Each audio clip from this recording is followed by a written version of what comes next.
Welcome sa DRS 2.0. Fresh at nagbabagang happenings bang hanap mo? Mga padabarkads man yan o mga trending topics? Pwes, sagutin natin yan. Kaya naman isubscribe nyo na ang ating channel para sa mga nagbabagang balita everyday. So ayan, welcome back again sa ating YouTube channel mga kadabarkads. And for today's video, ang pag-uusapan natin ay tungkol sa mga importanteng kaganapan sa labas po ng Itbulaga.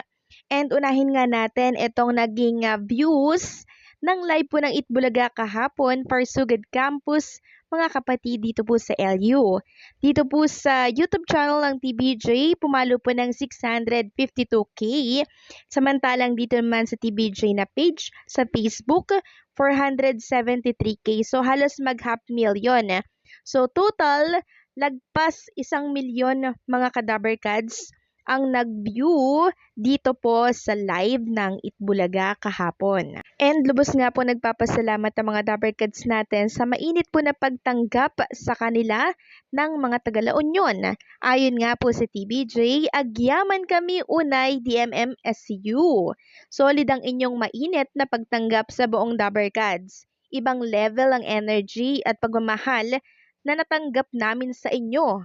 Maraming salamat, LU. Samantalang pinakita at nilabas naman ng TBJ na page ang daily routine po nila bago mag-start ng show, ang pagdarasal. And nakita nga natin doon si Tito Soto kasama po ng mga dabarkads natin. Isa rin po, kasama rin po si Tito Soto na sumugod dito po sa La Union. Pero hindi naman po siya pinakita sa telebisyon kasi bawal nga yun mga kadabarkads. Kung tutuusin, dapat nga po hindi na po inilabas ng TBJ na page ang tungkol dito. Kahit nasabihin po na hindi naman siya pinakita sa telebisyon. Paano kung masilip ito ng kalaban niya? Kaya nga po hindi ko na to sinama sa update kahapon bilang protection sana kay Tito Soto. Kaso wala din po dahil in-update na din ng iba pang mga vlogger. Samantalang ang ibang Itbulaga host naman po ay umuwi na din kahapon. And itong si Alan Kay naman ay may show pa po sa Roy's Hotel and Casino. After Itbulaga yan mga kadabarkads kahapon, and kasama niya nga dito itong si Ian Red. Grabe no, paano po nila kinakaya yung energy na yan? After po ng Sugod Campus, rekta naman sa Roy's Hotel. Kay Alan Kay kasi walang pagod-pagod, as long as ang daming napapasaya niya, go lang siya ng go. Samantalang next topic naman tayo mga kadabarkads. Kung akala ko talaga si Atasha Mulak po ay nasa Pilipinas na. Pero wala pa po pala dahil ayon nga po sa kanyang Instagram post, nandirito pa po siya sa Hong Kong. And yun po palang pinost ng Viva Artist Agency ay throwback lamang mga kadabarkads. Ito po ang sabi ng Viva Artist Agency, great food, even greater company. A wonderful lunch shared with the Mulak and Del Rosario family, exciting things ahead.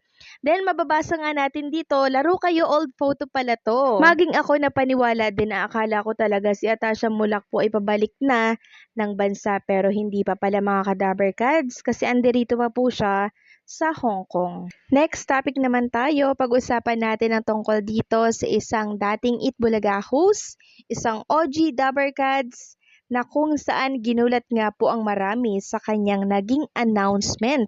So nakatanggap po kasi siya ng offer, scholarship from aviation school na kung saan ay dream niya rin po talaga na ma-push or ma-pursue ang isang course na to. Ito daw yung gusto ng kanyang papa para sa kanya.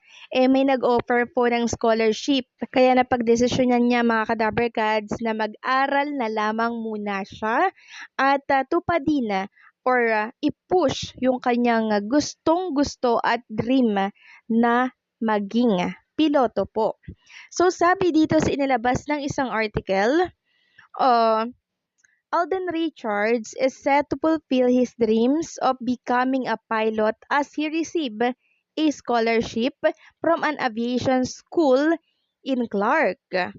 Richards shared the news during the recent contract signing between Viva Group of Companies and his company Myriad Entertainment for a joint venture. Right now, siguro, yan po yung sabi ni Alden, pwede ko nang i-share na meron pong nag-offer Since I've been very vocal about being a pilot, there's been an aviation school in Clark that offered a scholarship to me to be a pilot. So yun po ang sinabi ni Alden Richards. The former Itbulaga host underscored that his acceptance of the offer is also in fulfillment of his father's dream and he hopes to start the course this year. So mag-aaral na po si Alden Richards. So ibig sabihin, pag nag-aral si Alden Richards ng pagkapiloto, syempre mababawasan yung exposure niya dito po sa showbiz kasi magpo-focus siya sa pag-aaral. So laylo muna siya sa showbiz, medyo magpapaalam muna siya, no? So hindi mo natin siya medyo makikita kasi busy siya sa schooling.